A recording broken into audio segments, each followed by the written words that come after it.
All right, thank you for turning into Turnbuckle Tapes. I am Liam, and I am here with my tag team partner, Kyle, and I hail from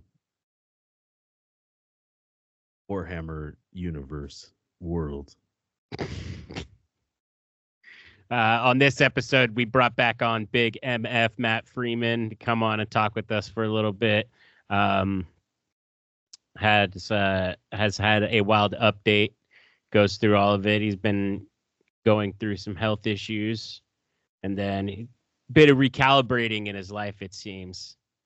And but yeah, stay tuned. Fucking couple years to say the least, but I just had some health. I guess what was going on is I had some high blood pressure, which I mean I'm 50 next month, so it's like should be 50 next month. I lived the life of 1,000 men. Been in done a lot of crazy things. Probably shouldn't be alive, anyways, and I still am. And so I had some high blood pressure going on, and I was probably doing too much. Pro wrestling, training for a fight, wrestling school, job. I got family problems, just a lot of shit. And then on top of that, drinking, like partying, and I just think it all caught up to me. And I was training for a fight. I was I had an MMA fight I wanted to do. Yeah. Wrestling, pro wrestling, indie wrestling every weekend for about 2 years straight, every weekend, sometimes twice, sometimes Friday, Saturday, and Sunday. Started traveling to Texas, Reno. We were going to go to Arizona, and it always ends in a party for Big MF. Like after the wrestling show, after the wrestling, it's just I love to have a good time. I love to keep it going. That wrestling, I get that fucking adrenaline. That fucking feeling, and you want to just extend it. Yeah. On top of working a full-time fucking job. On top of having kids and just so much shit. So I think blood pressure, and what I didn't know is I was having some low oxygen levels, and I'm not exactly sure why yet. But so I had low oxygen levels, and I had high blood pressure, all happening at once. And I was training for this fight, and I was running sprints really hard, pushing myself. And then when I was done, I was getting lightheaded, and I just passed out. Oh shit. And then and the thing is, I just started a new job, so like my insurance didn't quite kick in yet. So so I don't have insurance either. So it's like, oh shit. So I go into the ER, and they're just gonna make sure that pretty much gonna make sure you don't die. They're not gonna fucking do too much. Yeah. And when I found out about the oxygen levels and the high blood pressure, I kind of knew I had a little bit. And it's like, well, fuck, man, everybody has that at my age. Yeah. So I wasn't tripping on it too much. I knew eventually I'd probably have to get on some medication for it, but so anyways, then that happened, about 2 or 3 days before this event. And I realized that I just had to take a break. I had to cancel it. And I've taken a step back, from wrestling for a minute. I cleaned up my diet, drinking a lot less. I don't think I'll ever quit drinking, to be honest with you. Like, I've quit a lot of shit, but I don't think I'm gonna quit that one. But I've decreased it tremendously, changed my training. I've been doing these kettlebell workouts. I've been getting the endurance, and I've really been digging it. Like I don't know what it is about swinging these bells around, but I fucking really like it. I just feel like an ape just swinging stuff around. Hell yeah. So here we are. I'm trying to figure it all out. Well, shit. So you mentioned that you're going to be taking a step back from wrestling. Like, what do you plan on doing moving forward? I don't know, man. I don't know, bro. So I'm not sure. I'm just trying to figure shit out right now. For wrestling, for me, when these things happen to you, you rethink it too. When you get when you get a glimpse of the Grim Reaper, you know what I'm saying? Like I got a little glimpse of her. I mean, all your life the Reaper's behind you, right? The Grim Reaper is chasing you your entire life. And and when you're young, you don't really realize that she's behind you. You know what I'm saying? And then every Yeah. so often, you get a glimpse of what she looks like, and you get a glimpse that she's eventually coming for you. And I got a little look at the Reaper, and I'm like, and then you start thinking about your entire life. You kind of rethink everything. And I don't know right now. I really don't know for sure what I'm going to do. It's just like I'm just trying to figure out. I'm just trying to figure out kind of why it happened, and really what I want to do. I don't know. I really don't. I mean, wrestling. Wrestling is a very strange thing. Indie wrestling is a strange place. A lot of strange people. It's like a lot of fake people. A Mm. lot of fucking users. And so if you're a giver, if you're a giving person, so I see what needs to be done. I want to make it happen. I'm a giver. I'll give. Like I've done so much more than what I'll ever get credit for. Like I've dropped thousands of dollars into some companies. I worked for free for some companies for like a couple of years. I've like I, I I brought guys in like Sean Hernandez and Stephen Bonner. Like I pushed for this shit, like to get better and to get bigger and to blow up beyond what it is. And I was unselfish. I didn't book fucking Stephen Bonner to wrestle me. I didn't book. I didn't bring in Sean Hernandez, and I brought Sean Hernandez in. Let's just throw that out there. Like Yeah. I didn't book him to wrestle me. I booked him to wrestle other people. But the thing is, for indie wrestling locally to get bigger, you need some bigger names to come through to make to increase your image. And Yeah. and that has to happen if you're ever going to get more than 100 people coming to your shows. And most people in wrestling are so fucking self-centered, and they're so stuck on themselves, and they're so stuck on their own stupid little fucking character and gimmick that nobody really gives a shit about other than you, that they can't see beyond that. So if you're willing to fucking give, you're willing to put in. Well, guess what? Wrestling's full of people that are willing to take, and a few that are willing to give.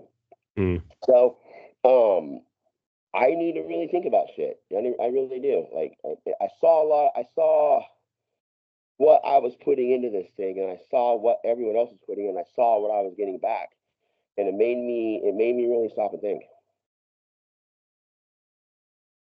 Yeah. No, I can definitely understand. I mean, since we've known you, like you've been nothing but extraordinarily kind to us, like opening up your That's the home thing, bro. and And like and so many people in this game want to talk shit about me behind my back, but hardly nobody ever does to my face. Like really, never, ever, not one time.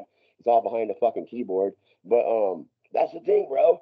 That's what the thing that gets me is like when you're one of the guys that give the most, and people are trying to fucking assassinate your character and make you look like something you're not. And then you're giving and you're giving and you're giving and you're not really getting back what you should, which I really wasn't. And then you have a moment where you pass out, and you have a moment where there's a health issue. You have a moment where you think for a second maybe this is it. Not that it was, but I didn't know. I didn't know, and I'm like, man, do I really? Like I don't know, bro. It's like it's been a long, it's been 7 years. I've um I've helped a lot, I think, and I don't think I quite get the credit I deserve, but it made me wonder. It made me wonder what I really want to do. yeah, that's understandable. I mean, you're not going to keep on putting effort into something if you're not getting much of acknowledgement for it. Yeah, it's just it's bigger though. It's like I think everybody's got a small brain. Like they don't know how to make things big. They don't know how to make things grow. They don't know how to get it over the top, push it over the top, like get this thing like over the mountain. They're just mostly focused on what their character is going to do, and it's like, man, if there's like I've always said it, if we can't get more, if we can't really do this eventually, then why do it at all? Um, and I was on a good run for sure. The run was solid. We're fucking going to Texas. We were about to go to Arizona. I was working on a lot of shit, but then you know, I don't know, man. I'm kind of I'm really at the moment. I'm more confused about what I want to do than anything else. I'm not sure. I mean, what do you guys think? Give me some advice.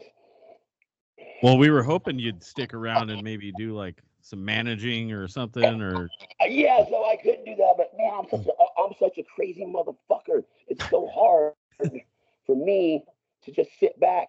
It's so hard for me not to jump in there.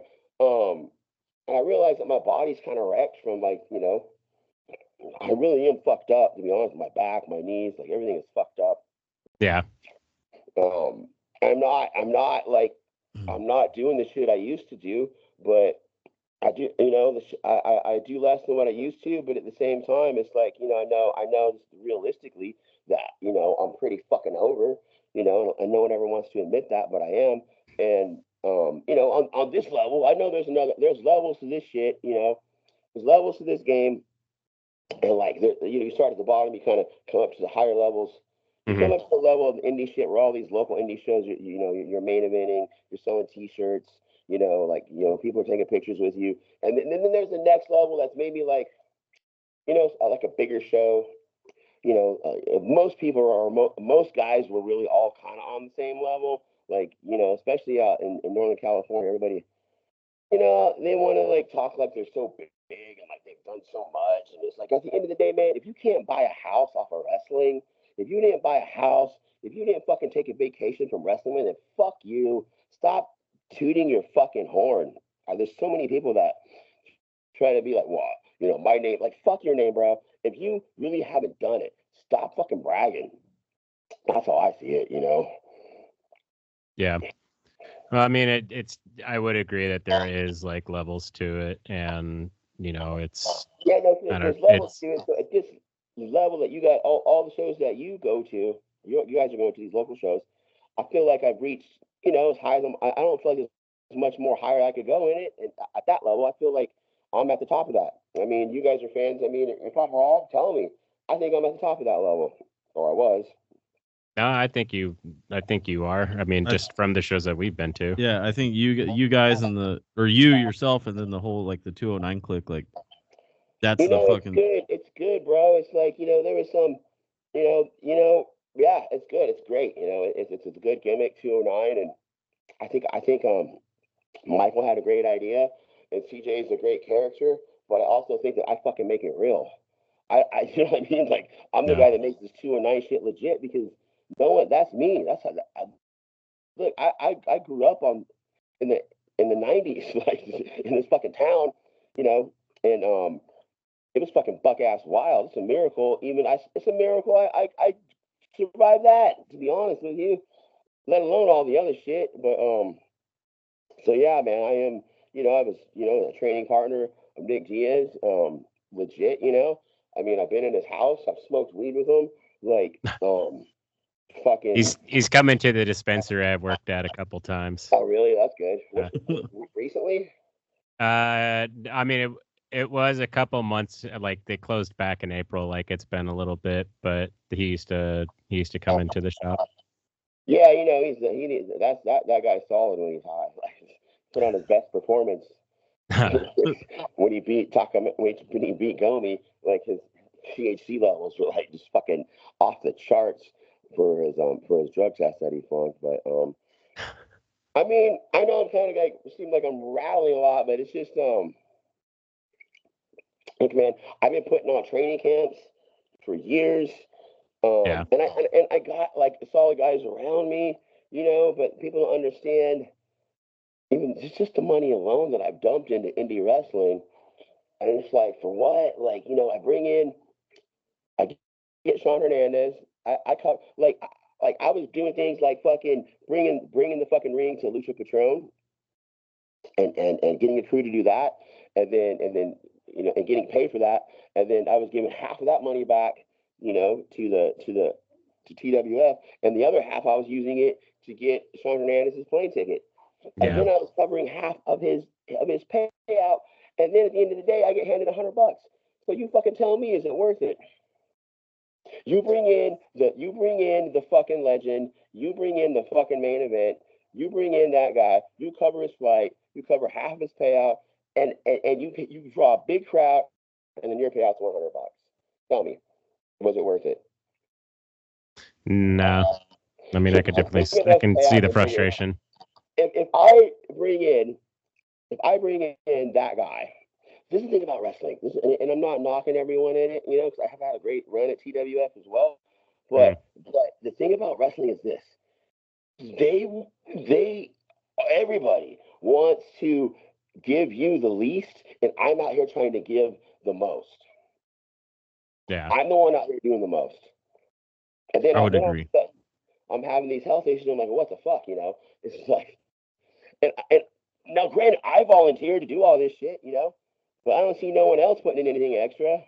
Yeah. So what sort of things do you want to see people put into like help elevate everybody else? Because I know that you mentioned in the previous podcast that you'd be booking people and then other people wouldn't be returning the favor and booking.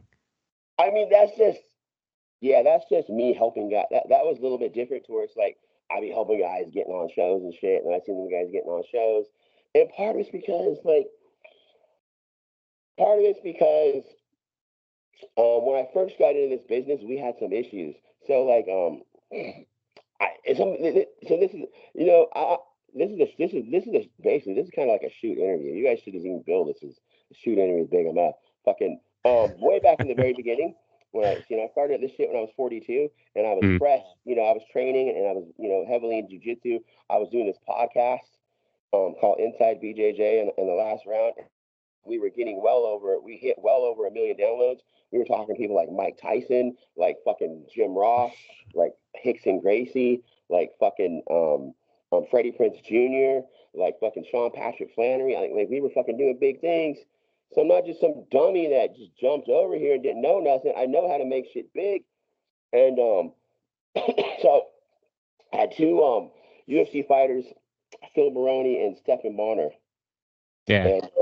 And I thought it was a no-brainer that, you know, I thought it was a no-brainer that these two guys they were the real shooters.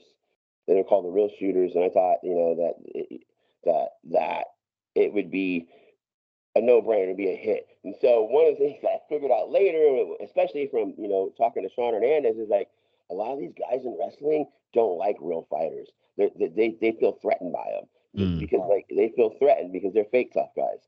And there's a few real tough guys, but not very many, you know. And so that was the one thing I didn't realize. And then I didn't realize how crazy Phil Baroni was either, actually. Yeah. But nobody else knew it at the time neither. So I was trying to get a tag team booked. We were working on this. We were going to do a match, the real shooters versus the Stoner Brothers. This is where it all started. This is where people say that, you know, we have a bad rap, we have a bad name, and all of a sudden the 209 guys, you know, those guys got a bad reputation. So it all started because there was going to be a match. There was going to be a match actually, the brothers versus Baroni and Bonner. I thought it was a good thing for everybody, right? And we were talking shit online. It was all fake, you know. We were making videos and all that other shit, and there was no, you know, real animosity there. We were just pretending, you know. And Yeah. I thought it was a great idea. I thought, you know, the brothers was a very entertaining tag team. You know, I've been there, I've watched them. It was very entertaining. And then I thought, well, bring in some, you know, real fighters, you know.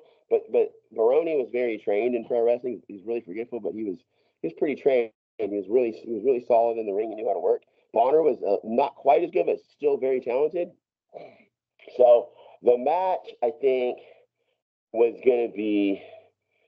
We talked about being at Stoner U, and I didn't even know there was a difference between Stoner U or Hood Slam or any of that shit like that.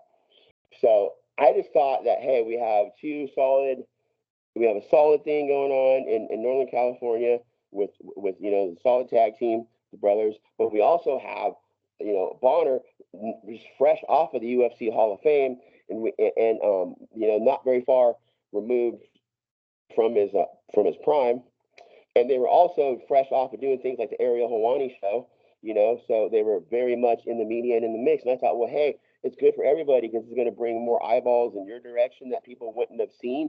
And the plan was to do this thing as big as possible, like get on MMA Roasted, which was a big show at the time, get on Ariel Helwani and just play this thing up big.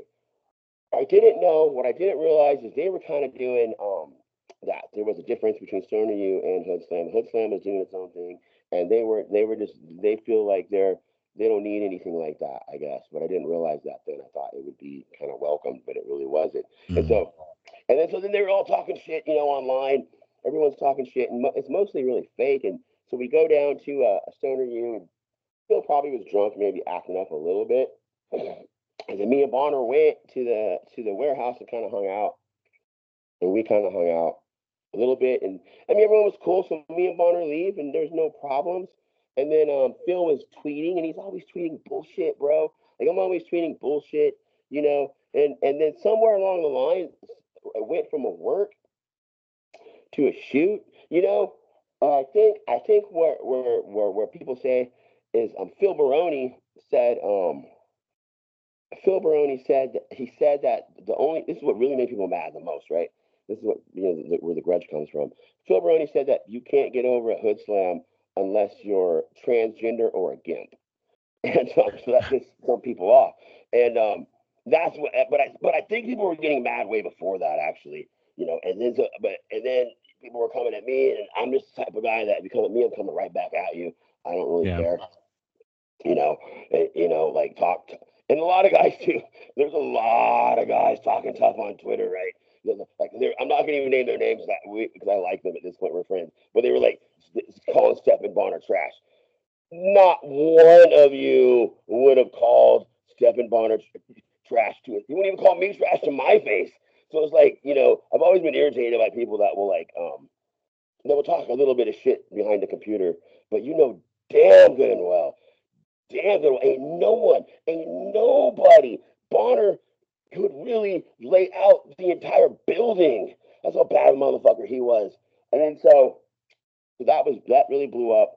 But here's the kicker. It's the funny part about all of this. So Stephen Bonner, literally that part, he had nothing to do with it. Like he had nothing to do with it. He didn't even get involved in that. He went home.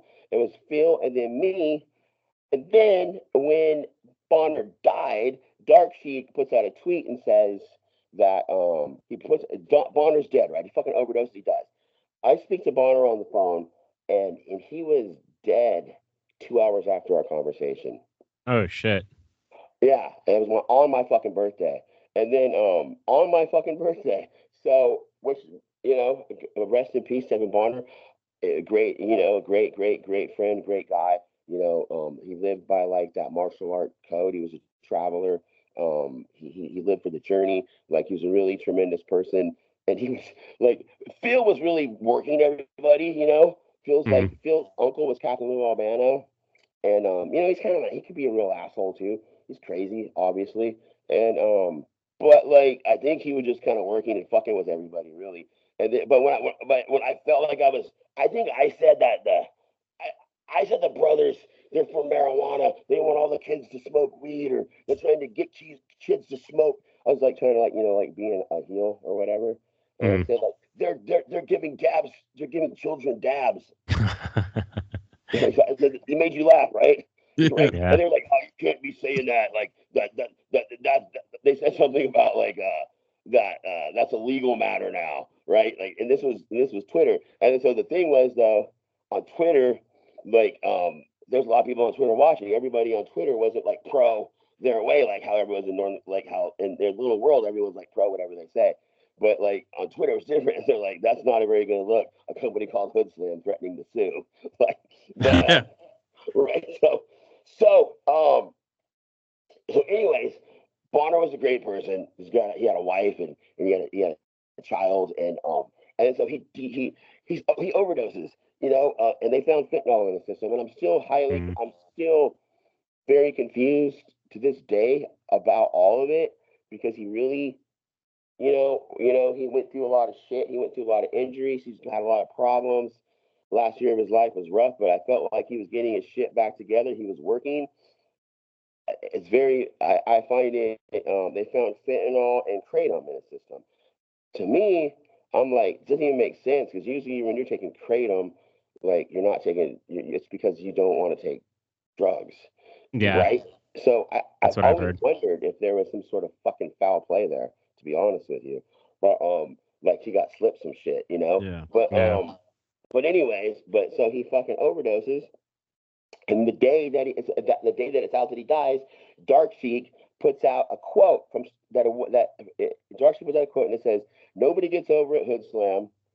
And then right after he's dead, he's dead. Like he's dead, he's gone forever. He's got a wife and he's got kids. And all. He puts out a quote: "Nobody gets over at Hood Slam except for Gimps and transgender." Stephen Bonner, and he wrote like the date he lived and the date he died. He never even fucking said it. And so I was just fucking livid that that someone is going to take a shot at somebody when they're dead. Yeah, it's pretty not a good look. So that whole thing is how like it all started. I have a bad reputation. I'm a bad guy. That's where, and then the Ugwa thing with Trevino is another thing. Those two things, Trevino, Ugwa, Hood Slam, Dark Sheik. That's why some people would say that I was like really, it was mostly kind of like something that got bigger than what it should have. It's not even that big, really. Honestly, who gives a shit? But that part right there, yeah, fuck, dude. I will. That stung. Like one of my really, really, really close friends is dead, and someone's taking a shot at him and attribute him to a quote that he really never said. So like that one was that was that really that's the one thing that's the only thing I really got mad about. That's really unfortunate. It's definitely low hanging fruit. And it's really like the guy's dead. What more do you if you don't like the guy, he's dead. And like he's got a wife, they're mourning, he's got children, he's got brothers, he's got friends, people who love him. And it's like and then people who take this moral high ground on come across as as woke and all this other shit, think it's just fine. Take a shot at a dead guy, but you didn't even get the quote right because he didn't even say it and really had nothing to do with any of it. Bonner didn't say tweet or say nothing. It was all me and Phil. She's gonna be mad at somebody, be mad at me or him. But that's where that whole thing came from. And the funny part is nobody will ever tell me that. Nobody will ever say it in my face like you're a bad guy, you have a bad reputation. Even to the fucking point to where I don't even name any names. They know who they are. Well, they'll say like fucking they'll say some shit right before I walk in a room, and then they don't realize that a lot of people that know me got nothing but love for me. So the shit that you say that you think that they're not telling me, they're telling me. But the funny part is these same people, I walk in the room, they shut the fuck up instantly. And it's like it's a crazy business, man. It's a crazy business. I made some enemies in the beginning, but I've done a lot. I've done free shit. I've put in money. I've let people stay at my house. I've helped people get airplane tickets. Like I put in more to these shows. I don't know. Like I don't know what I want, to be honest with you. But I'm just telling you that when you fucking when you hit a moment where you think it might be over, you start thinking about shit. yeah, no, I mean, it definitely puts things in perspective when you have life on the line, essentially, because it's like life is literally just a flame. It's like a candle. Dude, fucking, you ain't lying about that. That shit is like, it's over quick. But I'm responsible for me. Everything I did, I wanted to do. I just feel like that I was doing more than most, Yeah. and I don't know that was appreciated. Like I never felt like it was. Like I booked even shows, the iBook, and I got guys paid and shit, and I didn't get too many fucking didn't get much recognition from a lot of people. Not very many thank yous, or nothing like that, and or they didn't even fucking realize it or whatever. So I don't know, man. I'm at a very strange place in my life, and I'm not sure what to do or what I want to do. Yeah, well, you get something like that happen, and then you got to take a step back and fucking like recalibrate and like refocus on everything and count your fucking blessings, so to say, and just go from there. You really can't fucking plan anything or like. Yeah, no, it's hard to plan right now. But I have been, back to, I think training. My only goal really is to get in the best shape of my life. Like, I want to really get in good cardiovascular endurance, get really lean, lose a lot of body fat, and then when I get to that point, I'll make a decision. I would really, really, really, really, really, more so than anything, before I walk away from everything, is I would like to, I would like to do a bare knuckle fight. I would really like to do that. That's most important to me if I could do anything. And then after that, I might show up. I might be around. I might do matches here and there. You know, I would like to finish this thing with Brandon Humphreys. I was gonna bring that up. Yeah. We were Yeah, looking forward to that. You know, I know, man. It's like, fuck, dude. I think, you know, we're working with Ben. We're still work. So, you know, the 209 Dragon isn't done. I'm probably not done. I'm just emotional. Like, I've been really emotional, and like, I was doing so much, you know. Started a new job too. Like I've been fucked over. Like I'm a man that's like been through a lot of shit. You know, I've been married, I've been divorced, I had houses, I lost houses, I've had money and I've lost money. I've been up and I've been down, and I've done well and I've done bad, and I've been addicted to drugs and I got off drugs, and like just a lot of shit. I've been up and down. I've been through a lot of different things. Yeah.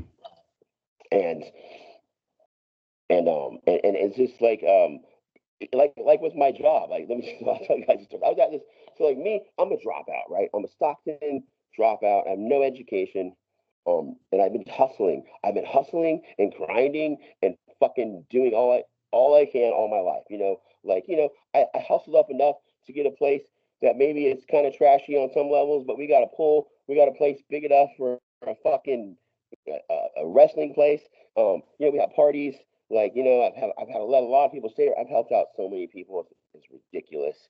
Um, so like for a guy that's from Stockton that has zero education, you know, I've done okay. So then I get this job, and I was trying to be a fighter at the time, and I'm trying to be a fighter. I'm working this job, and I was kind of coasting there because it really wasn't my goal, but it was enough to pay my bills. And then you know, I had the first time I was gonna fight, I call it off because I find out my daughter has cancer.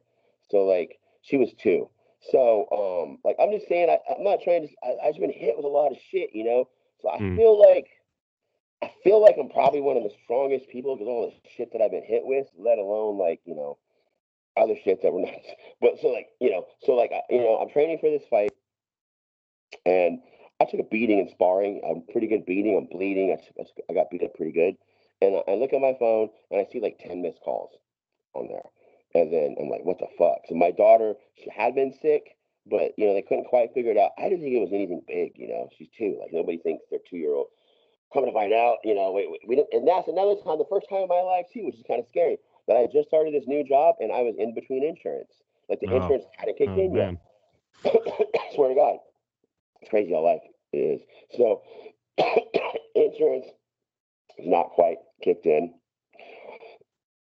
And they find out that she has this tumor. So I find that out like right after I was sparring. So I jump in the car. I go to the county hospital. We go, and I show up, talk to the doctors. I have blood like all over my shirt. Like I haven't changed. Like I don't even go home first. We jump in my wife's car at the time. Drive all the way to fucking Oakland Children's Hospital. From there, I'm there for like a month. And then it ended up thank God, thank God, because at the that she ended up being okay and all ended up working out. They removed her they removed a kidney, like they removed some other shit. They gave her radiation, and at this point, it's like 99% never coming back, which 1% chance. I mean, fuck, we all got that chance. Yeah. Yeah. One of us had that, and then so. Then I stay with the company, and I find out a little bit later that my wife is she's pregnant again, and I'm gonna have a son, and then so I was at this place, and this guy that had been there, who had been the boss for like 40 years, he was his buddy was running the company. They were buddies from the old days, and so the dude that was running the company's son started taking over. So the son pulls over the guy that was my boss and tells him, "Hey, it's time to retire, motherfucker." So and they bring in this new guy, a guy that had been there, but new for us in Stockton. And when I locked eyes with that motherfucker, in one moment when I seen him and he seen me, I knew what the fuck he was about to do. He fucking meant business. He started firing motherfuckers left and fucking right, and I'm like, fuck, like this guy ain't fucking playing. And I'm like, I got a son coming, and then so and what he wanted motherfuckers to do was just start selling. If you ain't selling, I'm gonna fire you. And I'm like, fuck this. So I start hustling. I start selling. I start becoming the biggest fucking. I never sold. I wasn't really a person that never considered myself a salesperson. I was very shy. I was very introverted. And I didn't have a lot of confidence. A lot, and then but then out of fucking fear, I started fucking doing whatever I could to make sales. I probably bullshitted to some people, lied to some people, did some fuckery. But at the end of the day, I learned how to sell, and sign people up and do that shit. And then I started really just fucking killing it. Like I was just slaying. I was putting up these crazy numbers and making huge sales all the time. And so this dude, I'm just gonna say it anyway. I probably shouldn't say what I'm going to. This dude had his henchmen under him, right? This dude was he was a little bit solid. He came in to do a fucking job, and he was gonna clean house. And if you couldn't get on board, he's gonna get rid of you. It was scary and it pissed me off, but at the same time, he was solid. But the guys under him, his mid-level guys, were fucking dick sucking, fucking pussy ass little bitches, right? Those guys didn't like me. The guys that were like under him, so they're always trying to fuck with me. And I was at the time, I would fuck. I was fucking around a little bit as far as like every single cell wasn't legit. Maybe I might throw some shit on the down low or under the table that no one knew to get someone to sign up. And then so some of that shit started showing up, and his henchmen, I'd call them, they're trying to get rid of me. They're trying to fire me. They're coming behind me, check everything out. I know when they're trying to fire you. And then so I'm like, fuck, man, what am I gonna do? And then so I saw there was like a little posting of a area in Livermore for like a sales manager job with my company, and I know those motherfuckers don't want nothing good to happen to me, right? It's like, and then so I waited. I found out that the big boss was about to go on vacation, and I always knew he left late on Fridays, and those guys wouldn't be there that late on a Friday. So I showed up right before he left, and I stopped him right before he got to his car, and I asked him if I could apply for that. And so, and the thing of it was all of his bootlickers were not there, and so that was on a Friday, and he's leaving for vacation. They don't even, so he says yes, and they don't know that I'm about to go and apply for this shit, this sales manager shit, and which was way bigger money. And then so they don't know. So by the time they figured out, I got the job before they even knew, before they even knew what I had done. And then they were still trying to fuck with me. Like they were like, oh, you're gonna come crawling back. You can't handle a place that you're this and that. And then, but here's the kicker.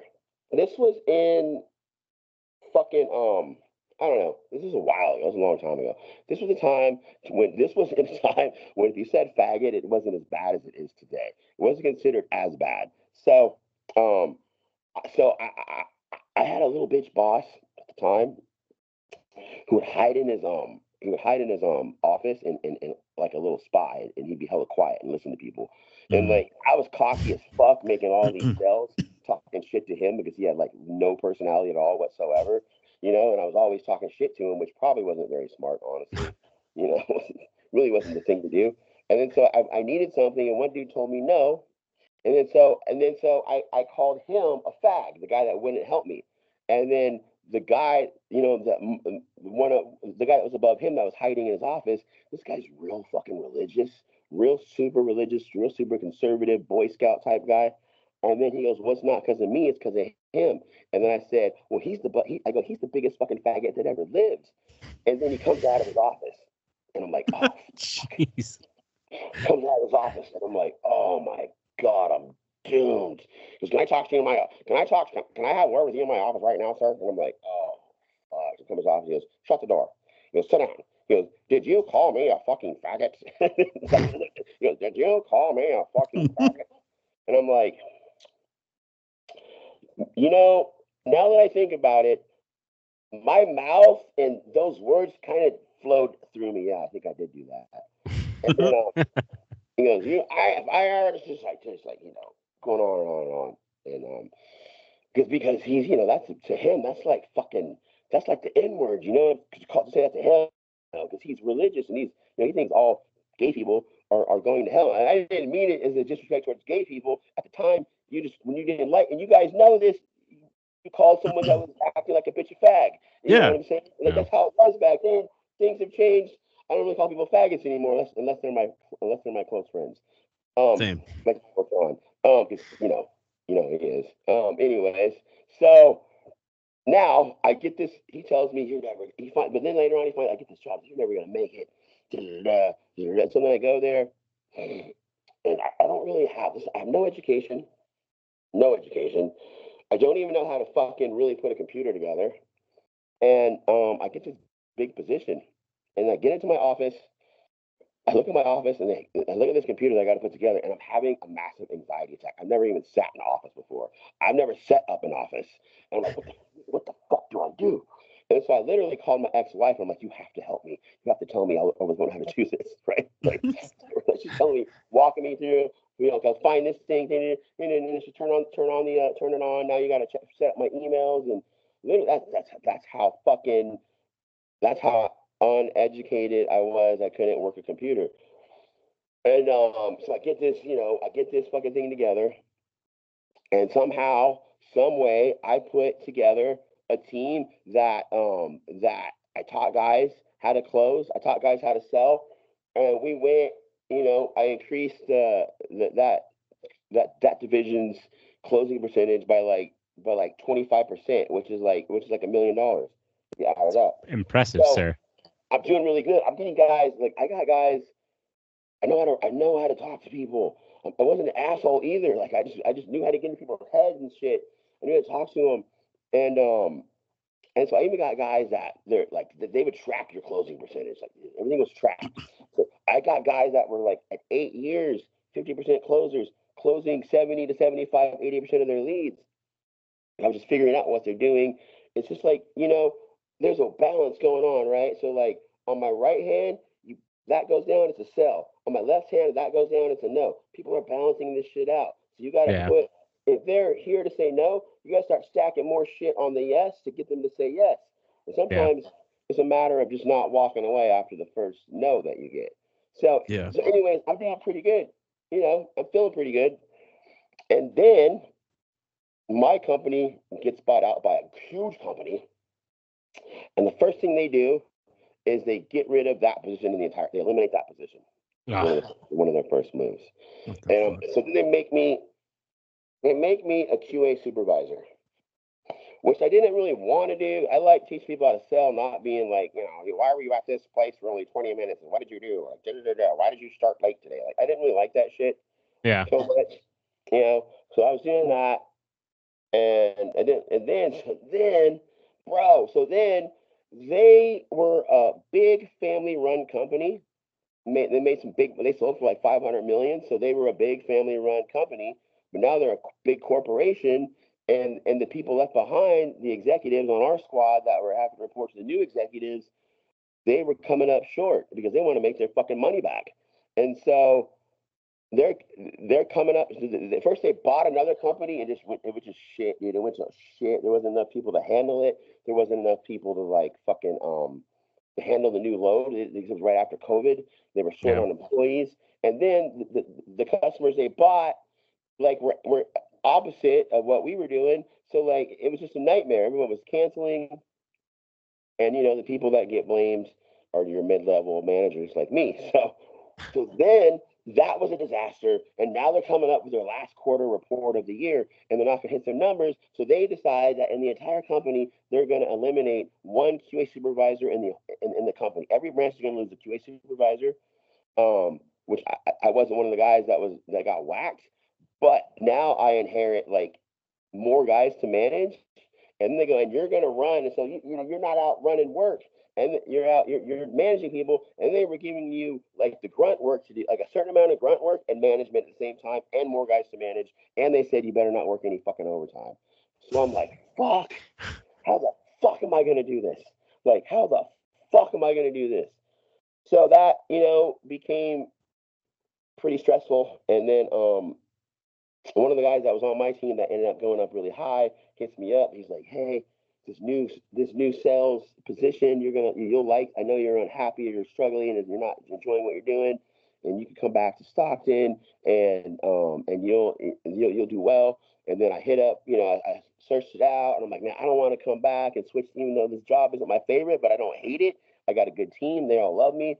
They rally. They might fuck up, but they rally up at the end, and we're getting shit done. Yeah. And then so they're, nah, dude, it's gonna be solid. You're gonna be here. You're gonna be here for a while, and me and you go way back. I was talking to people that are there. Me and you go way back. Da da da. You're my boy. Da da da da. So I take the job, and I'm fucking killing it. I'm slaying it. I'm putting up. I'm doing everything solid. Every cell solid. Everything's solid. I'm handling everything, and then my mom dies, actually, which was really rough. And then I inherited taking care of some people in my family that my mom was taking care of, like my brother, and then my uncle, who have issues. And so I'm thinking, man, at least I have this job where I could fucking make enough money, to handle it financially. Yeah. So then one day I come to work, and I'm a little bit late, and the motherfucker that 10, 15 years ago I called a faggot is now coming back to be the boss because my boss is up. And I'm like, no fucking way. I'm like, no, this is not happening. I know what he's going to do. I know what he's going to do.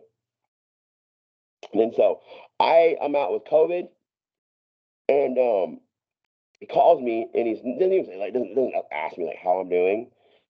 He's like busting my balls about some shit, and trying to say I'm not going to get my fucking holiday. It was on Thanksgiving.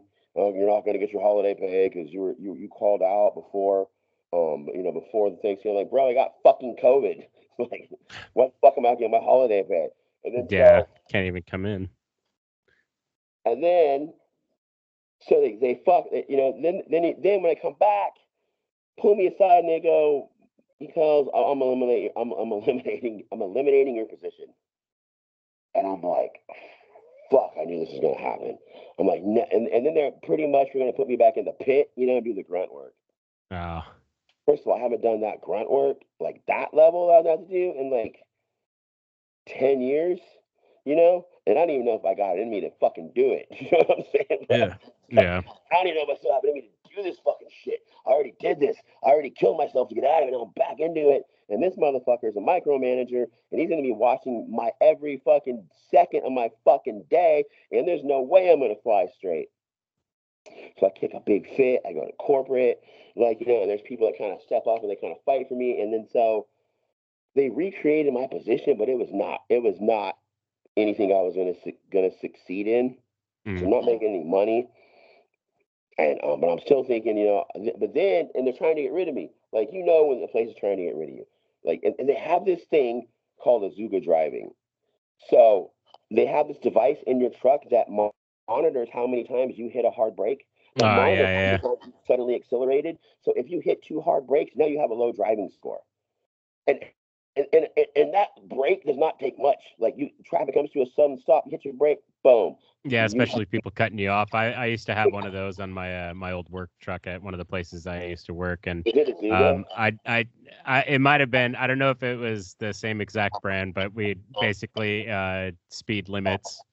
Yeah, okay, I'm good with speed limits, but like my job's being threatened because I had to hit the brake. Like, you know what I'm saying? Like, I'm being threatened because I'm hitting a brake too much, I guess. And I have a heavy foot as it is. My foot's heavy as fuck. And so, they're basically trying to get rid of me. And then all of a sudden, because I'm a fucking hustler, I start bringing in some numbers, and he stops trying to get rid of me. He stops trying to get rid of me, and but it's still not all that great. And then so then he wants to talk to me again. I'm like, fuck, man. Every time I go in this guy's office, it's all fucking bad. So he offered me this new thing that I was gonna do. And I was and it was supposed to last for the summer, and I was doing really well. And again, I'm making money again, but then it didn't last for the summer, right? So it didn't last. And then so they offered me something else, which was almost just as good. And they go, that's going to be for the rest of the summer. Well, that lasts for 2 weeks. So then they changed it. Then he changed it again, and then he changed it to where I was put in a spot to where at the end of the day, because it's all based off incentives, it's based off of commissions and bonuses. I was put in a spot where for a month there was no way around this. I was going to make $18.50 an hour. So I've been with this company for 19 years. So I've been telling you how I'm in this strange place in life right now, the way I feel about everything. I've been with this company for 19 years. I hustled, I grinded, I killed myself. I worked long hours. I worked hours I didn't even clock in for to get shit done. Like, I made people money. I did well. I came almost to the top. And now, after 19 years, I'm making $18.50 an hour. That's fucked. Yeah. I mean, and then they go, well, we're going to put you in a route. And so I'm thinking, at this point, I'm humble. I'm so humble. I'm not going to fight it. I'm like, give me a fucking route. Now I don't even care. Now I realize, hey, I'm going back into the arena. Like, I fought my way out of the arena. I killed all the fucking people I had to kill to get out of the arena. Now I got to go back into the arena and kill a bunch of more people to get my freedom back. That's how I was feeling about it. And so I thought, well, okay, I thought to myself, at least 18, 19 years I've been here, they're going to give me something that at least I can live on. Well, I thought wrong. So then they give me this fucking thing that it's not much better than 1850. And I'm like, motherfucker, what the fuck am I going to do with my life? I have all these plans, everything's going foul at once. I have this, I have a lot, I have these people. I'm taking care of my brother and my uncle, and I got all this other shit going on. And so now I realize it's going to be $18.50 with like a $200 bonus. And then so I was talking to this other dude from another company, thinking about switching, at this point. And then so in the morning I go to my direct boss. I'm like, bro, I'm like, man, can't you fucking like maybe see if you can talk to somebody? Like, I can't live off of this. And he says, well, it's nothing I can do. It's not my decision. I'm like, bro, I had your job before. I know that there's something you can do. I know you can walk into a motherfucker's office and you can say, hey, can't we do something better for this guy? Yeah. I know this. I've done this before many times. Well, it's not my call. I don't know what's going to happen. That might change pretty soon. It might not last for that long. There's other things going on. And I'm like, and then so the next day, I'm talking to this other place and I'm thinking about switching. And then right after I'm done talking to this dude, I get a phone call from the same guy. Like, oh, I can't help you. There's nothing I can do for you. And he goes, the other day, you clocked in at 8 o'clock, but I see you didn't do your first job until 8:20. Can you tell me what happened there? And I'm like, what? Wait. So, like, there's a 20-minute little gap, and you wanted me to justify that. But you can't. You can want to take action off of that, but you can't take action when I ask if you can help me so I can make enough money to pay my rent. And he's like, well, it's just the way it is. And so at the end of the day, I was like, I was dealing with that fucking time. Fuck you. That's what I was doing. I fucking quit. And so I leave this place that I've been at, all those years. And then so, you get to this spot, you're like, man, all this shit you put in for what, Yeah. And this sort of thing happened. And I'm like, is this still worth it? So I'm like in a really, I'm in a really strange place right now. I really am. I don't know I don't know how I feel about things. Yeah, it definitely sounds like you're in a limbo position where you're just waiting to see where you're going to go from here, because it's just, it's a lot of rapidly changing things, it seems like. I mean, yeah, dude, a lot of curveballs fucking left and right, but I always seem to manage it, I just don't know. I don't know. I probably will maybe not completely walk away from it. I definitely won't be doing what I did before. Not going as hard. No, not as much. I really would like to get I like to really get but first things first, I gotta figure out what's wrong and getting really good health and getting really good shape, and then I could go from there. But like I said, man, I would really love to get a bare knuckle fight in. That would be ideal for me. That would make me like happy to get that done and just to see what happens.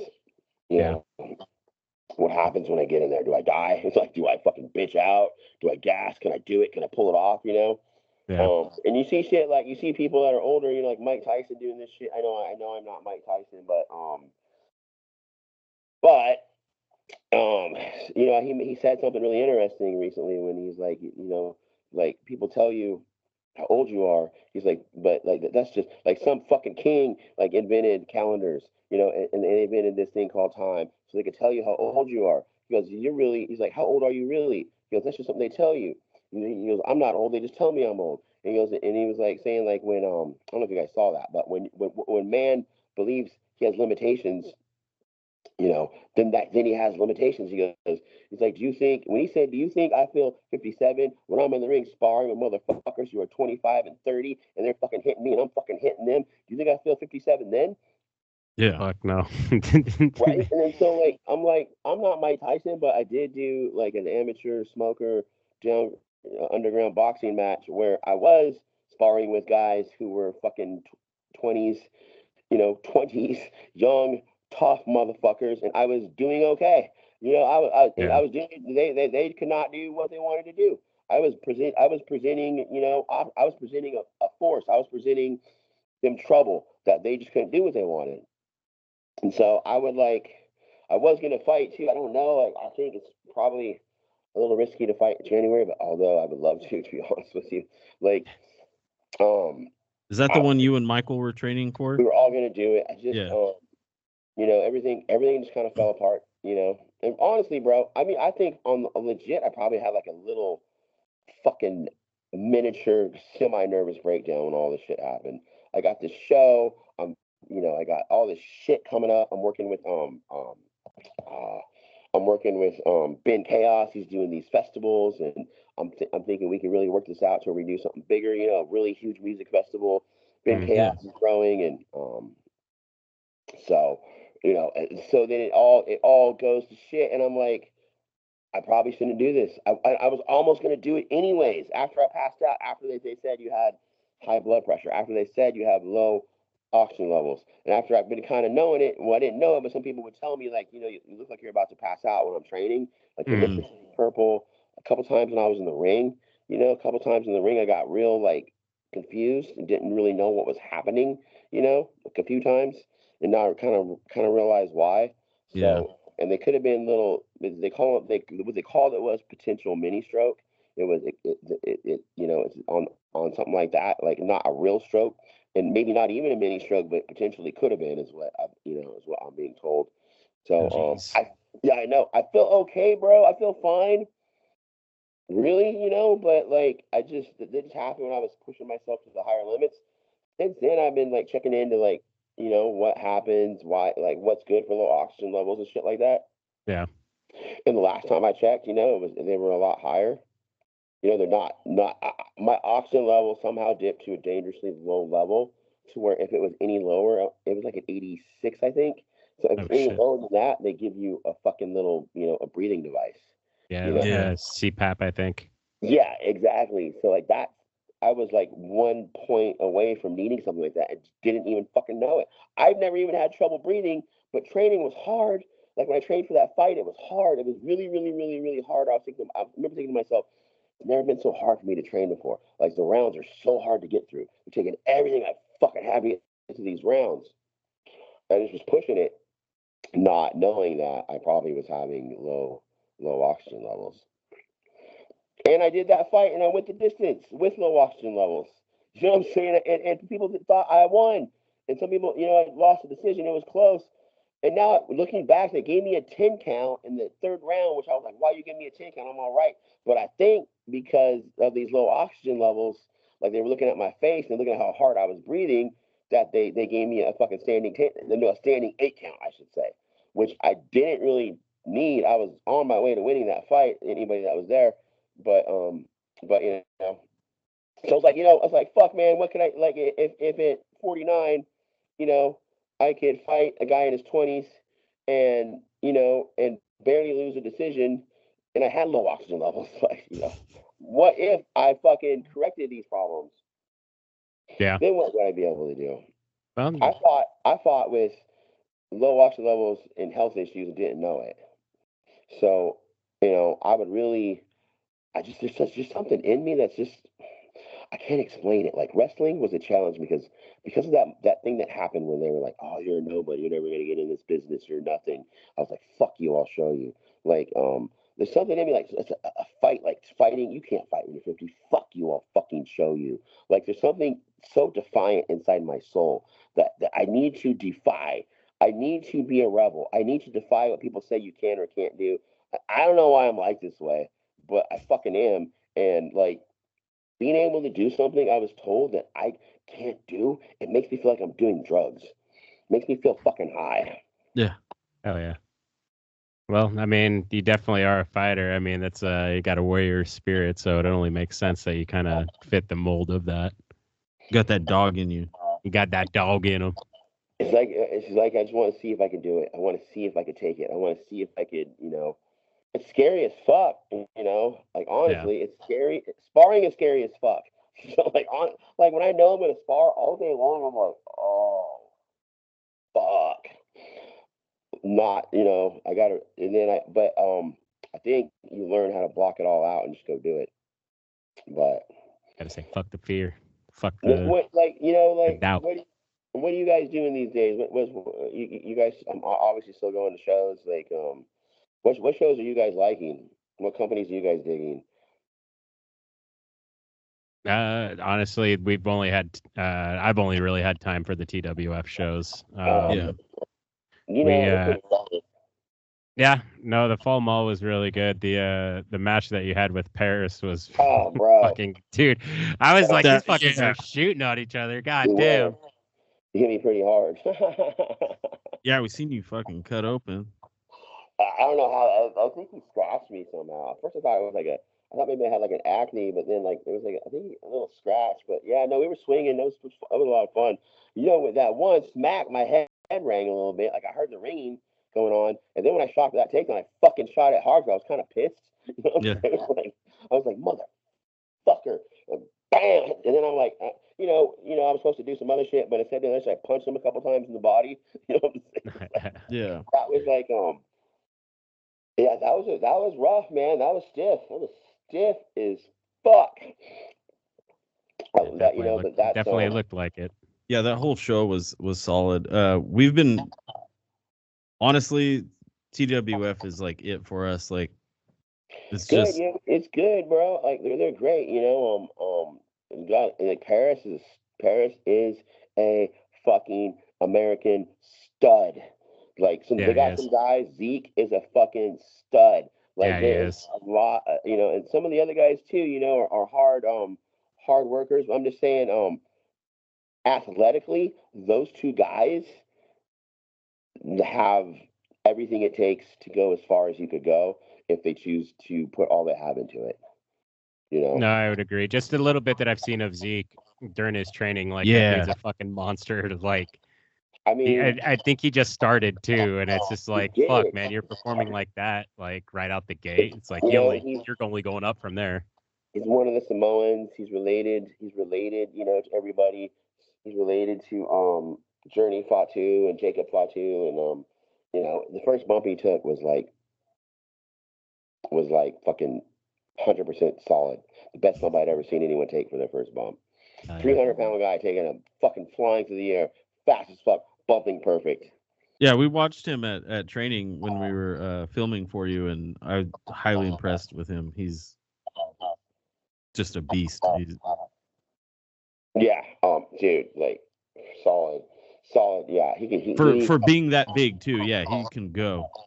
He could go far, man. That guy really, if he puts, if he walks the narrow, it's hard, walks that straight and narrow road. If Paris walks the straight and narrow with, and puts everything in, they both. Here's the thing about this shit: you could be as good as those two guys, put everything in, and still not fucking make it.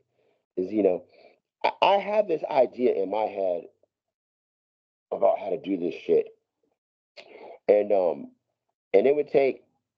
I think the problem with indie wrestling is that there's one promoter who's trying to make money, and he's trying to make the most, and he's trying to pay you the least, and then you have these wrestlers who are trying to get as much money from the promoter as they can, right? So you have everybody that's trying to get as much as they can out of the situation. So what I'm proposing is, and this is where I really could see myself getting back into it, is if like 9 guys all came together as a solid team. And some people tell me it's impossible. There's too many egos. I think it is possible, actually. 9 guys come together. They don't all have to be wrestlers, but we're going to build a wrestling product. And all 9 of us are going to share the costs. And we're all going to make this product the most important thing. And then we're going to put all this money into the bank. And we, all 9 guys, own the company and run the company. And everything's done by a vote. That was my idea. I might consider, if I could put that together, I might consider coming back. I think the problem is the promoter takes all the risk, and he's either going to lose his ass or he's going to make some money, and he's usually trying to make as much money as he can, but there's not a lot of fucking money to be made in indie wrestling. Here's the reason why. Like, this is what you need: a Sean Hernandez, or you need somebody like bigger. You need some bigger guys. Those bigger guys cost fucking money. So like, and unless you're willing to lose money. But if 9 guys came together and all bore the financial responsibility of putting together shows and they all dropped on it, then it's not that big of a risk for each person. And you could bring in some bigger names, because it takes the bigger names to make, like, when did TWF became better when bigger people started coming. And and I'm going to also say this. I've heard some people say that it was other people that made TWF legit. I'm gonna say this: when there was nobody, I was running with the fucking ball and I was fucking scoring touchdowns for TWF. Like I take offense to anybody taking any credit, because I've been, besides Christian Black, I've been there the longest and I put the most in, and I'm not even talking just like fucking my body, my money, my resources, everything I had. I put more into this place than anybody there except for Jake, who's been running it. To him, and doing this for all the years that he's done it. Overall, he's done an amazing thing for wrestling. Yeah. Very, very amazing thing for wrestling overall. He really has. I just feel like I didn't get what I should have ultimately got, and that's just how I feel about it. But I do think he's done like a tremendous job for people and opportunities, and he did give me an opportunity, and I ran with it, and I think Jake should be. This thing is so fake, wrestling out here, and so many clicks, so many fucking idiots. But Jake should be in the fucking indie wrestling Hall of Fame, like no doubt, 100%. Yeah, definitely. And if Jake's not in it, then it's not legit. And that, period. Jake's kept this thing going. He's helped everybody. Everybody comes to him when they. I remember them being there like, all these guys are, TWF, you're doing TWF, like it's fucking trash. And it's like, and then later on, like, oh man, can you help me? Can you help me get on TWF? And I'm like, your message gets unread. You get left in the unread status. Yeah. Well, no, and it's like I mentioned it. I think it was on the last episode with Sean. Like you got like TWF has been around since 1998, I think it was, and it's like out of all the promoting, I see TWF everywhere. You guys are locally touring. Like yesterday, I went up to Sonora and I saw the flyer for the Tuolumne Turmoil. I was like, dude, they're fucking everywhere. It's hard for me. I've really put a lot into this. I don't know. Maybe I don't walk away. I don't know, man. Like that thing in Sonora. So like, the shows that we do in dude, I'm fucking drawing a blank. The one Avery. That's the show I got us. Yeah. I got all that shit. I paid all these. This is what really pissed me off the most about all of it. The beginning of me realizing that I'm putting in more than I'm getting back is I booked this fucking show, and so this fucking dude named who's a friend of mine named Topher, who's he basically got burned. Anthony Serino screwed him out of $1,000, and he put it. He gave him $1,000 to buy a ring. All this, there's receipts, there's text messages, all been verified, and Serino says you gave it to me. That ring doesn't. You don't have any ownership, but I don't believe it. I don't believe Topher would give him $1,000 just to give him $1,000. Part of that ring was his, and then he would never let him use it. And they had a falling out, and then so me and Topher were going to run some shows, and then Serino literally stole the venue. You know what I'm saying? He stole our venue. Came in and got the venue that we were going to do. I think there were some fucking people leaking shit that we were going to be doing. So, but whatever. So then he's got a bad name, and sometimes I told him before to let things go, and he doesn't. So that kind of increased the reason. people feel the way, but he has feelings about Trevino. He doesn't think he should be in wrestling. I don't care anymore. But so we have this. We got booked in Avery, and my ring is owned. Their 209 Dragons Den ring is owned by me and Topher.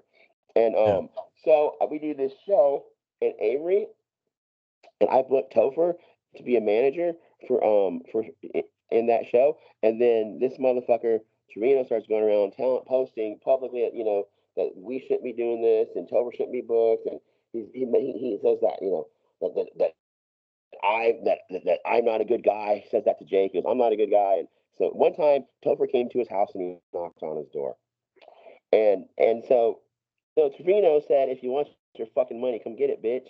And then so Topher gets the camera. I told him not to even do it. Honestly, I said, don't even do it. It's not worth it. But then this piece of shit Trevino tells everyone that I was there filming, which I wasn't. I got balls, bro. I would have kicked your fucking door in and slapped you. Like, I'm not going to lie and say I wasn't there. If I wanted to come to your house, I would. I would have beat the fuck out of that guy. And nobody would have stopped me, but I didn't want to. I didn't care. And so I told this motherfucker not to do it. So he does it, and now this piece of shit lying scumbag is saying that I was there. He knows I wasn't. And now, first of all, this motherfucker is also saying that he wasn't there. I think he was there hiding in his room like a little bitch, to be honest with you. So then everybody is saying that Topher's crazy because he came to his house and he knocked on his door and he said, I want to have a conversation with you, and he was recording it. I'm like, that's not that crazy. Like, answer the fucking door, bitch. Like, what are you, a man or a fucking mouse? Go to his house. Like, fuck. Like, you called him a bitch. He said his girlfriend was a whore. And then he said, if you want your money, come and fucking get it. And he called him a mark. So I don't know. So anyways, I see why he came to his fucking house, really. Yeah. But he didn't do anything. He didn't damage his property. And so these guys, he's on his mouth running, saying that this show shouldn't happen. The TWF is good, but we shouldn't do business with Matt and Topher. And so Topher's my friend, and it's half the fucking ring is his. And what pissed me off, honestly, was I'm reading these comments, and I see Daniel Torch who I'm booking to work on this show, and I'm paying, and then I see that he says, his words were, although I agree with what you're saying. This is what he said. Although I agree with what you're saying, but guys like me and Flacco have helped save TWF. And I'm like, bro, come on. You didn't save, you know what I'm saying? But if it wasn't like that, you didn't say that. Although I agree with the first part, it's like, what part are you talking about, bro? Yeah. Like the part that when he said that I shouldn't, that I'm a suspect person, man, motherfucker, I'm paying you to work this fucking show. I'm booking you, and you're having the time of your life talking to these fucking girls. And instead of standing up for me, you kind of don't, and then you take credit. So I never liked that. That never fucking. I like Torch, but that fucking. I think one time I fucking texted him when I was drunk, said a bunch of crazy shit. Then I apologized the next day, Like, it was like, yeah, it's probably. I like Torch really, but that shit always pissed me off, and it never sat well with me, ever. And I always fucking kind of chewed at me a little bit. And then but I like the dude really. I'm not saying I don't like him. I do, but that's that. So, but I'm like, man, like I've done a lot. I've got his venues, I've got his rings, I've got his sponsors, I've got his UFC Hall of Famers, I've got his people that are high level people to come work for us. And I even booked one of the high level guys to work, Daniel Torch. And like, Yeah. and I'm like, but at the end of all this, I have fucked up knees, I have a fucked up back, and a lot of people talking shit. And I'm like, I don't know. So it's like, do I really want to do this shit? But I might. I don't fucking know, bro. I don't know. Well, while we have you on here, I know we've seen you and stuff, but we never really, we really wanted to thank you for like all the hospitality you've given us, and it means a lot, and we do appreciate you. I know Liam does as well. Oh yeah. We've had good talks at your house with Hernandez. You, yeah. Something. No, it was a man, good time. You guys are great. I like the way you guys come to the shows and you're doing a podcast. I wish you guys all the most luck about wrestling. You like wrestling, you're fans of wrestling, you care enough about wrestling, you even do a fucking podcast about it. The whole game needs motherfuckers like you. And I wish everyone really the best. Everyone, even fucking Trevino and everyone, like, it's not that trying to start shit, with anybody. I'm just kind of explaining to you how I feel and all the history and how everything happened and where I'm kind of at right now. Yeah. And that it's I don't know, man. I don't fucking know. And normally I know what I want. I'm pretty much that dude. But I do know that I'm just training. I'm training as hard as I fucking can. I'm pushing myself in training. I'm doing these kettlebell workouts. And it's like, dude, I'm just falling in love with it. Like, 'cause I know it's going to I know no matter what I do, these workouts, they're going to help my body. They're going to help my health. They're going to help me. They're going to help my strength. They're going to help my core. They're going to help me lose weight. They're going to help my conditioning. And All good shit. whatever I fucking decide to do, like, this is going to help all that. And so I'm really just, I don't know what it is about swinging a bell around that I just love so much. I can't explain it, but Satisfied something like Kind of primal, yeah. primal, yeah. It's primal as fuck, bro. Moving Yeah. heavy shit. Move heavy stuff. I mean, I've always liked lifting heavy shit, but I think maybe I've done too much of that, really, and probably should have done some more conditioning. And then you kind of get it all with a kettlebell. It's like everything, you're getting everything in that, and all the different workouts you can do. I'm just so like I just got into it recently. Actually, I was in Mexico. And I wanted to go to this gym and work out, and they had kettlebells there, and that's some other shit. So I just got on. I know Joe Rogan was always preaching kettlebells. Yeah. So I just grabbed it. And I started. So Mexico is where you got the kettlebell kick going. Yeah, Mexico is probably where I fucking ended up. That's probably why I came home and passed out, to be honest with you. How were the nachos over there? Nachos were good. Everything was good. Like nachos. Like I fucking lived like a pirate while I was in Mexico, So, Yeah, I saw some of the stories on your social. Definitely did look like a good time. it was probably, that might be very well why I came home and passed out while I was training. That's right. But I did some kettlebell workouts there. And then I kind of just got hooked on it. And then and the thing of it is, now I'm swinging heavier bells. And then you kind of get used to, it's like working so much at once. And like it's functional strength, it's core strength, it's explosive strength, it's grip strength, and that's all fighting and wrestling. And Yeah. all the shit you're picking up that bell and swinging, it's like grabbing someone and whipping them. It's like picking somebody up, So I'm gonna do this. I'm gonna train. And I'm doing like boxing workouts. If I feel like taking a break, I will. I'm not gonna pass out and shit. But but I really think that was because I had low oxygen levels, and I think I've corrected that. But I really need to wait until I get my insurance kicking in, so I can go to a doctor and I can find out exactly. Or maybe I can't. Doctors are so fucking dumb these days. Maybe they don't even fucking know. But but if I can find that out. I maybe won't. Maybe I do wrestle again. Maybe I manage. Maybe I'm like an enforcer. Maybe I'm like doing shows. Maybe I don't know. But for sure, if I could do anything first, it's man, I want to do a bare knuckle fight or maybe like a little amateur boxing, and then lead to a bare knuckle fight. And it's just so serious. It's no fucking joke. You get your face just fucking smashed and blasted, and it's like you stand there. They have a little circle. That's how they start you in bare knuckle. You have a little circle, and then you're both in the circle, and they just start you. Or most likely, if I did get a fight, it'd probably be for this company called I think BY Bare Knuckle Extreme, and you fight in like a little triangle type ring. Interesting. I'd be like, I probably would most likely get a fight there before a bigger company. But I'm obsessed with bare knuckle. It's kind of like what I watch more than anything these days. It's newer. It's fascinating. It reminds me of UFC in the old days. Yeah. And it's like I try not to miss bare knuckle. I got my boy, Nick Coring, that's fighting for bare knuckle. We're doing it. We're still probably gonna end up. We're gonna jump back into the 209 Click podcast pretty soon. I was gonna bring that up right now. Yeah. Yeah, like man, I don't know why we can't figure. You guys do your show from different locations, right?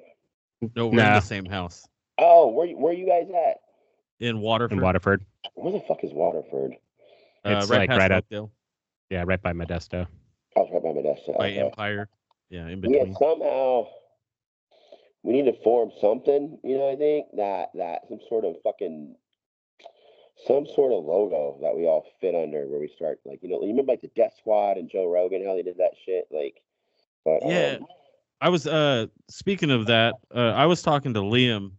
Had the idea of, I've watched like other podcasts and stuff where like the hosts of this show will go on another show and kind of take it over. And I was thinking about like we come on the 209 Click Cast and kind of like swap, or you know what I mean? I mean, sure, that is, yeah, that sounds like a decent idea. Yeah, we could all get together and try to. Yeah, we should all get together and like maybe like sometimes I have technical difficulties. Maybe one of these times we can schedule where you guys come, when we're doing a show, and you guys can sit in on certain parts of it, and then maybe help out my production team to get this, show them how maybe you guys do it to get this shit out quick. Because we'd like your I think it would be really ideal for you guys to do video with it, like we do. Yeah, I got some. I now have some. What do they call those cams? Those fucking webcam. Are they called webcams, or are they called something else? GoPros. I got 2 GoPros. I got some GoPros. Oh, okay. GoPros.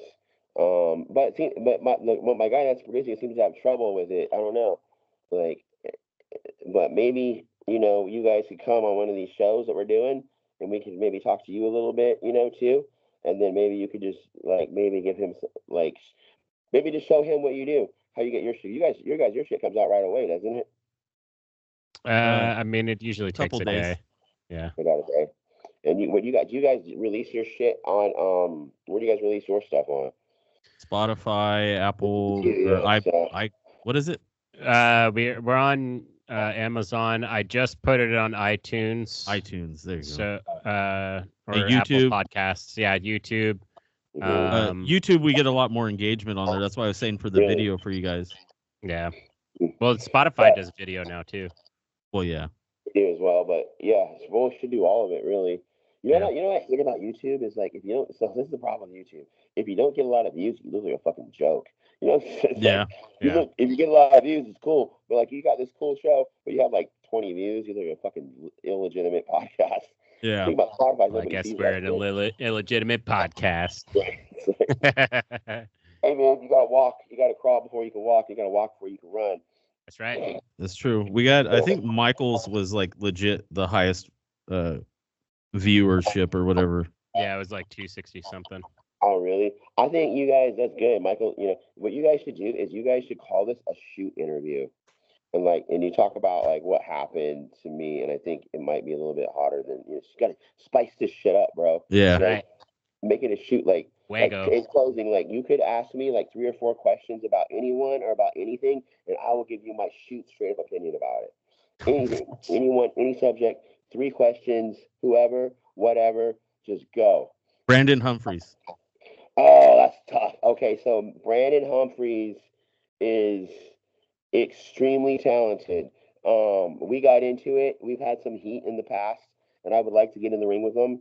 But but beyond all that shit, he's very politically, he's very opinionated. You know what I'm saying, bro? Like, as a matter of fact, fucking his trainer, the guy that taught him everything, told me, don't ever talk politics with Brandon Humphreys. He's crazy. like the first time we ever bumped heads was about politics, I think. And I think a lot of times I post shit, I'm just joking, I'm not even, I'm so confused about politics. I don't even fucking know, bro. Like, it's just, like, the world is crazy.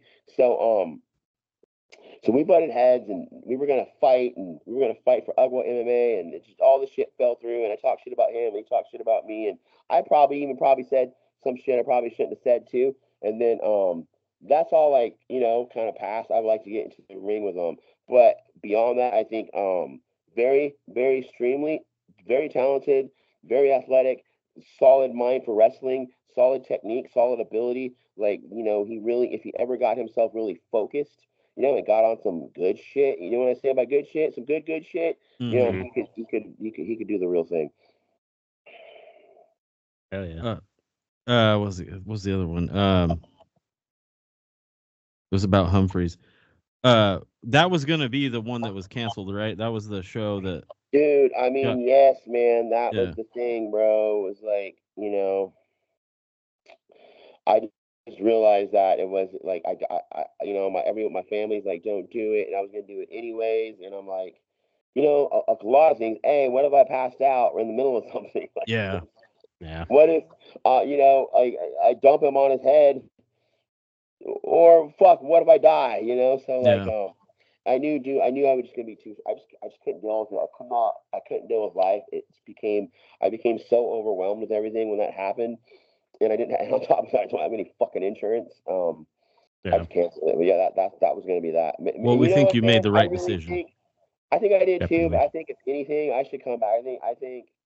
I think that should eventually happen. So maybe that happens eventually. Yeah. The way that Michael was hyping it up, like it was. Oh, Uh, dude, it killed me. yeah. It killed me to make that call. It fucking Yeah. killed me. I believe No, it. your health comes first, man. Like that's not even a issue. Yeah, I know, man. But it just because it was, we made some deals. We had some sponsors. Like, we had Bang Chaos, and it's all of it, bro. It just all that shit. We had comedians. Like, it fucking, like, man, like it was so hard to call that off. I Yeah. still even want. Yeah. I just knew that I would get to, like they invited me to come to the show Saturday in Lodi, and I couldn't go because I knew if I get it, like I'm not ready to be around the ring. This shit makes me crazy. Like, it makes me nuts. It turns me, like, this Big MF is like a character, but it turns me into this person. I get nutty, and I can't be easy, and I can't be chill, and it just brings out, like, I get crazy when I get around wrestling. No, I can't picture you sitting at the bar having a drink. You're gonna want to be in the ring or fucking shit up or something. It's Flipping the hard bird to everybody. to be halfway into anything on my end. But, Yeah. I don't know. But, like, yeah, no, it's too bad, but that's life, And honestly, it was a blessing in disguise, It was a warning, so I got lucky. I Yeah. Well, literally that's got, what. There's a video that I always go back to when I have like a hard time. It's Jocko Willink, yeah, for sure, yeah. I've seen the him. where it's about good. I think it's called. Yeah, right. Yeah, it's a good video. And that's Yeah. motivated me many fucking times, man. When he's like, don't get bummed out, don't get depressed, reload, re-engage. Exactly. If you can still hear these words, then good. Yeah. Fuck yeah. I'm all hyped up right now. Right? Shit, Like, fucking ready. I really agree. Like, honestly, I fucking agree. Like, like with that, it's true. More time to get better, dude. Yeah. More time to get better, more time to rethink shit, more time. And I have rethought shit. I have restructured. I think it would be better if something was born, if we revolutionized the way we fucking do this shit. And it's not all about one promoter. It's about all of us. And it's not all about one guy. It's about people that have the same common goal to create an entertaining fucking product Yeah. first and foremost. And nobody's character, nobody's gimmick, none of that shit matters. It's nine, eight, nine people. I say it's got to be an odd number so you could vote on everything and Yeah. always have a clear, everything's fucking vote. It's a fucking democracy, but the common goal would be to make the best product. Everybody puts in the same amount of money, so you have a decent sized budget, right? Yeah. So you could bring in some names to make the shit more relevant than just Joe Blow, who thinks his gimmick is so great, but it's only going to draw 100 people. But, Yeah. like, you could put some money in advertisement, you could put some money into all of this, and be fine. But anyways, fuck, man. I gotta run. It's been great. Um, Yeah. It's been great talking to you again. yeah. Let's talk soon. I got some shit I gotta get done. So it's been great. We'll talk soon. Let's get together soon. Yeah. Peace. Later, Matt. Later, Matt. Hell yeah. Well, glad we were able to talk to Matt for a little bit. I could have kept going. Yeah. Yeah. No, that Getting all dude's hyped up. just got fucking stories out the ass. Yeah. Good ones too. Oh yeah. No, it's super good, dude. Like honestly, because I know that me and you have talked about it, that like that dude's definitely helped get us, where we are. Like, he's introduced us to everyone, and able to go to, training seminar with Sean Hernandez and like be able to learn, and while we're filming for him. So it's just like the dude has a heart of fucking gold, and it's like, No, he does. I remember one of my friends, not a wrestling fan, but she listened to the. He was like one of the first. He was the first guest we had. Yeah, he on. was the first guest. Yeah, and she's like, "That's a scary man," and I was like, actually, he's one of the nicest people I know, and he cares a lot about everybody. He cares a lot about what he does. Yeah, he definitely and that does. goes for him and Rachel and everybody over there. Like, it's all a fucking family. Whenever we go over there, it's always like hugs and handshakes and fucking a good time. I can't thank him enough for what he's done for us and what he's done, for independent pro wrestling. Just, he's a solid guy. I love the dude to death. I wish him the best on his recovery or whatever his training. He sounds like he's hitting it hard. Yeah. Maybe as hard as he can, and within reason, and taking like I said, that step back and recalibrating, refocusing on what needs to be done. I can never thank the guy enough. He's one of my favorite people. No, same, definitely. Just yeah, like you said, pretty much all everything, all the sentiments that you just shared. Like I same, feel the same way. Like, and we've met a lot of people that have kind of shared the same sentiments, and but yeah, appreciate you guys listening. We will catch you on the next one. Check out the Antler show. Yeah, shout out to Mike Nordyke. Shout out to Nordyke. Tell him about the Psychopharma. We didn't talk about Psychopharma. So yeah, if you guys are looking for an excellent pre-workout, definitely recommend the Edge of Insanity. That shit will have you feeling like on a lightning bolt riding a silver saddle. Fucking got cruising. It's like no shakes, it's no not crash. Awkward, no crash, none of that. Like, just, it's good stuff. Got L-citrulline, Yohambe, GABA, 350 milligrams of caffeine. They also have a non-caffeinated, non-stimulant version. It's like they got a lot of products. I've been taking the creatine too. Yeah, same. The creatine's been really noticing a difference. Getting thick. Yep. But yeah, and then also, if you guys are interested to help support the show, we got merchandise at our prowrestlingtees.com. Also, we gotta get the giveaway situated, since we got our our merchandise all set up.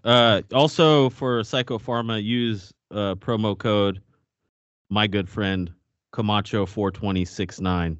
Fuck that guy. Fuck you. That's the homie. I'm gonna start leaving hypodermic needles on your goddamn bathroom sink. They get cleaned up. Yeah, well, it was me that had to clean it up last time, so fuck that guy. You should call my mom. Miss Cantwell, can you come pick up this for me, please? She's used to it, yeah. Well, it's unfortunate that Camacho wants to put your mom through that. He pays her what? What does he, like, leave a tip? No, that's my mom cleans houses, so he pays her to come clean his house. My house. Oh, well. Because he crashes all the time. Well, fuck him. Fuck Camacho. He's a cool, like, roommate. He broke into my fucking house, Kyle. That's a felony, isn't it? And he recorded it too. Unfortunately, he's got a mask on, so I can't identify the man. I don't know. Yeah, crazy stuff. Yeah. Also, if you're looking to watch anything, all the local wrestling around here, check out prowrestlingplus.tv. Yes. Go. A lot of good old TWF matches. A lot of the stuff that when we had Sean on is on there.